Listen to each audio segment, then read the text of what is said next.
ఎక్కడా కూడా print fade అయిపోయో లేదంటే జెరాక్స్ మెషిన్లో ఇరుక్కుపోయో ఆ రకంగా ఉన్నటువంటి కాగితాలు కానే కాదు.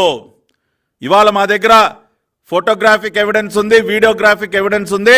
ఇదంతా కూడా చేసినటువంటి తప్పుడు పని ఇవాళ బయటపడేసరికి దానిని కప్పిపుచ్చుకోవడానికి మాత్రమే ఇటువంటి మళ్ళీ ఇంకొక తప్పుడు వివరణ ఇస్తూ ఉన్నారు. దీన్ని ఎట్టి పరిస్థితిలో కూడా నమ్మే పరిస్థితి లేదు. వీళ్ళు చెప్పినటువంటి విషయాలకి అక్కడ కళ్ళెదురుగుండా కనపడుతున్నటువంటి వాస్తవాలకి పూర్తి వ్యత్యాసం ఉంది. అందుకనే ఇవాళ మేము ఎలక్షన్ కమిషన్ దృష్టికి ఇవాళ మా దగ్గర ఉన్నటువంటి ఈ వీడియోగ్రాఫిక్ ఎవిడెన్స్ని పెన్ డ్రైవ్లో పెట్టి అన్నీ కూడా అందించబోతున్నాం, ఫోటోగ్రాఫ్స్ అందించబోతున్నాం. ఈ రిజైండర్, ఈ హాస్యాస్పదమైనటువంటి రిజైండర్ కూడా ఇప్పటికే ఎలక్షన్ కమిషన్ వారు చూస్తుంటారు.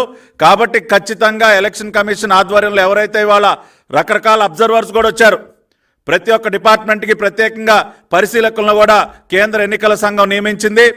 అదేవిధంగా పోలీస్ వ్యవస్థకు సంబంధించి దీపక్ మిశ్రా అనే పేరుతో ఒక ప్రత్యేకమైనటువంటి అధికారి కూడా మన రాష్ట్రానికి రావటం జరిగింది. కాబట్టి అటువంటి అధికారుల నేతృత్వంలో ఇవాళ జరిగినటువంటి ఈ ఫైళ్ల దహనం ఏదైతే ఉందో దానిపైన లోతైనటువంటి ఎంక్వైరీ జరగాలని కూడా మేము ఎన్నికల సంఘాన్ని కోరుతాం.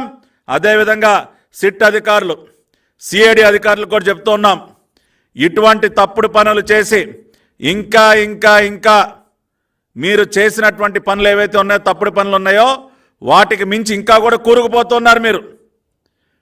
రేపు వీటన్నిటికీ జవాబు చెప్పాల్సినటువంటి బాధ్యత కూడా మీపైనే ఉంటుంది. కాబట్టి చేసినటువంటి తప్పులు చాలు, ఒక తప్పుని కప్పిపుచ్చుకోవడానికి ఇంకా 100 తప్పులు చేస్తూ ఉన్నారు మీరు. మీ పద్ధతి మార్చుకోండి. రేపు తెలుగుదేశం పార్టీ ప్రభుత్వం అధికారంలోకి వచ్చిన తర్వాత ఎవడిని కూడా వదిలిపెట్టే ప్రసక్తే లేదు.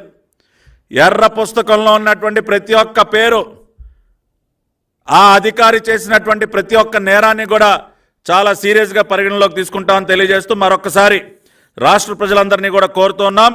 ఇవాళ కేవలం 2 అంశాలు. ఒకటి, గతంలో తెలుగుదేశం పార్టీ నాయకులు, అది చంద్రబాబు నాయుడు గారి పైన కానీ లోకేష్ గారి పైన కానీ మిగతా సీనియర్ నాయకుల పైన ఏవైతే తప్పుడు కేసులు పెట్టి జైళ్ల పాలు చేశారో, కొన్ని ఫేక్ డాక్యుమెంట్స్